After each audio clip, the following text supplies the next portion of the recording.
दिल्ली सरकार ने odd even लागू कर दिया है। 5 दिन के लिए लागू रहेगा। 13 नवंबर से 17 नवंबर तक दिल्ली में ऑड इवन लागू। दिल्ली सरकार का यह दावा है कि बसों का इंतजाम कर दिया गया है। सीएनजी वाहन जो हैं वो ऑड इवन मुक्त रहेंगे। दिल्ली में 5 दिनों के लिए ऑड इवन को लागू कर दिया गया है। बढ़ते प्रदूषण को देखते हुए फैसला लिया दिल्ली सरकार ने। 13 नवंबर से 17 नवंबर तक दिल्ली में ऑड इवन लागू रहेगा। एक दिन ऑड नंबर की गाड़ियां और एक दिन इवन नंबर की गाड़ियां। लेकिन जिनके पास सीएनजी गाड़ियां हैं उनके लिए यह कंडीशन नहीं है। शुक्रवार दोपहर 2 बजे से स्टिकर मिलने भी शुरू हो जाएंगे। दिल्ली में 5 दिनों के लिए ऑड इवन लागू हो गया है। दिल्ली में बढ़ते हुए प्रदूषण को देखते हुए यह फैसला लिया है दिल्ली सरकार ने। स्थिति काफी चिंताजनक इस समय दिल्ली की हो गई है। स्मॉग और धुंध के कारण हवा बेहद जहरीली है, सांस लेना मुश्किल है। ऐसे में इसे कंट्रोल करने के लिए दिल्ली सरकार का यह अहम फैसला।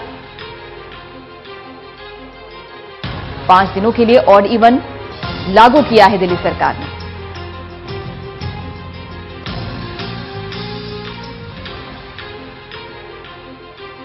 दिल्ली सरकार का यह कहना है कि बसों का भी इंतजाम कर दिया गया है। लोगों को किसी तरह की कोई दिक्कत नहीं होगी, ट्रांसपोर्टेशन में कोई परेशानी नहीं होगी। जिनके पास सीएनजी वाहन है उनको इससे मुक्त रखा गया है। वो अपनी गाड़ियां इस्तेमाल कर सकते हैं, चाहे वो ऑड नंबर की हो या फिर इवन नंबर की। 5 दिन के लिए दिल्ली में लागू किया गया है ऑड इवन फॉर्मूला। एक दिन ऑड नंबर की गाड़ियां निकलेंगी सड़कों पर और एक दिन इवन नंबर की गाड़ियां। तरुण कालरा जुड़ गए हैं फोन लाइन पर। तरुण, पूरा विस्तार से समझाएं, 5 दिन के लिए लागू होगा दिल्ली में ऑड इवन। देखिए 13 से 17 तारीख मंडे टू फ्राइडे दिल्ली के अंदर ऑड इवन लागू होगा। ऑड डेज के ऊपर ऑड गाड़ियां चलेंगी। 13 तारीख को तो आप मान लीजिए जिसका एंडिंग डिजिट 1, 3, 5, 7 और 9 है उस दिन वो चलेंगी। और 14 तारीख को जिनका एंडिंग डिजिट 0, 2, 4, 6, 8 है वो गाड़ियां चलेंगी। जो नियम है वो ऑड इवन सेकेंड के दौरान जो फॉलो किए गए थे वही थे, यानी कि 2 व्हीलर्स अलाउ किए गए हैं कि वो किसी भी दिन चल सकते हैं irrespective of their registration number. इसके अलावा जिनके पास सीएनजी का व्हीकल है लेकिन उनको सीएनजी का स्टिकर लगाना होगा। सरकार ने इसके लिए कई पॉइंट्स भी आइडेंटिफाई किए हैं कि इन स्टेशन के ऊपर जाके सीएनजी जिनकी आरसी के ऊपर रजिस्टर्ड है वो जाके सीएनजी का स्टिकर ले सकते हैं। पेनल्टी भी उतनी ही लगाई गई है जितनी की लास्ट टाइम थी वायलेशन करने वालों पर। मेट्रो को बोला गया है कि 100 स्मॉल बसेज अरेंज करें ताकि लास्ट माइल कनेक्टिविटी में उनको दिक्कत ना हो। लोगों की ये थोड़ी सी आदत बन गई है कि मेट्रो स्टेशन या बस स्टैंड तक अपनी प्राइवेट गाड़ी से आते हैं, तो लिहाजा उनको लास्ट माइल कनेक्टिविटी मिल सके। 500 बसेज डीटीसी को एडिशनल प्रोक्योरमेंट के ऑर्डर किए गए थे जो अचीव कर लिया गया है। तो टेंटेटिव अगर आइडिया लें तो 6000 के आसपास डीटीसी का बेड़ा हो जाएगा। ये क्लस्टर बसेस को मिला के हैं जो ऑरेंज कलर की दिल्ली के अंदर चलती हैं। सरकार ये दावा कर रही है कि पब्लिक ट्रांसपोर्ट पूरी तरह से मजबूत है, लोगों को परेशानी नहीं आएगी और रोजाना के प्रदूषण के डेटा के ऊपर सरकार नजर बनाए रखेगी।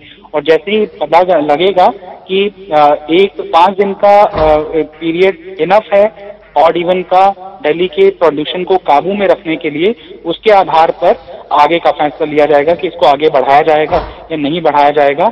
लेकिन ये बात बिल्कुल सही है कि आधी गाड़ियां जब ऑफ रोड हो जाएंगी तो सरकार के लिए पब्लिक ट्रांसपोर्ट जो कि कागजों के ऊपर काफी मजबूत है वो जमीनी हकीकत पे कितना मजबूत है उसका भी टेस्ट होगा, जो कि सेकेंड ऑड इवन के टाइम में काफी आलोचना का शिकार केजरीवाल सरकार को करना पड़ा था। शुक्रिया आपका तरुण कालरा जानकारी देने के लिए। 5 दिनों के लिए ऑड इवन दिल्ली में लागू हो गया है।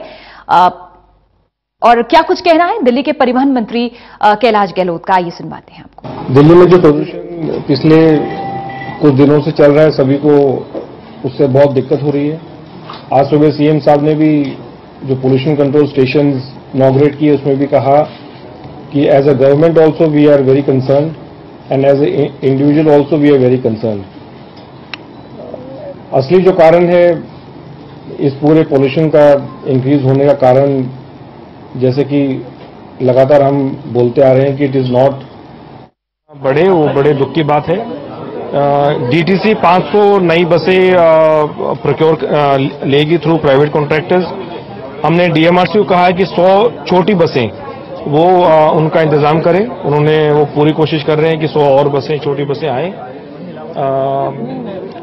उसके अलावा सर सवाल ये है कि क्योंकि स्कूल्स में बसेज जाती हैं, सब जगह बसेज, लोगों के लिए प्रॉपर पब्लिक ट्रांसपोर्ट का इंतजाम ही नहीं है।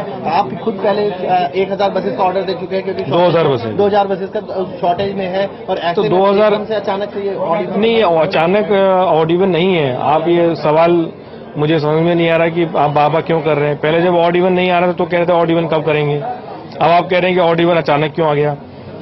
जो पोजीशन दिल्ली में आज के दिन पोल्यूशन के कारण है, और जो एप्का का जो ग्रेडेड रिस्पांस जो सुप्रीम कोर्ट की कमेटी है उसके जो रिस्पांस में, it is only a small contribution what Delhi government can do. Sir पराली जलाने को लेकर बार बार आप कह रहे हैं कि पराली जो जल रही है लगातार, स्टबल जो फायर है उसी की वजह से ये सारी स्थिति बनी है, लेकिन जो मिनिस्टर्स हैं कंसर्निंग अथॉरिटी सीएम है वो कैप्टन अमरिंदर कह रहे हैं कि आप लोग समस्या ही नहीं समझ रहे हैं और मीटिंग कन्वे करने की बात कर रहे हैं, और अकेले मीटिंग करने से कुछ नहीं होगा, इस तरीके की बात नहीं। तो हम तो कह रहे हैं सब मिलकर मीटिंग करते हैं। यही माननीय सीएम साहब ने भी कहा, आज मॉर्निंग में भी मीडिया जो कॉन्फ्रेंस थी उसमें भी कहा कि ये कोई एक व्यक्ति या सिर्फ दिल्ली वासी की नहीं है। यही स्थिति आज के दिन यूपी या जो बिल्कुल सटा हुआ है नोएडा उसमें भी है, यही स्थिति हरियाणा में भी है और पंजाब में भी है।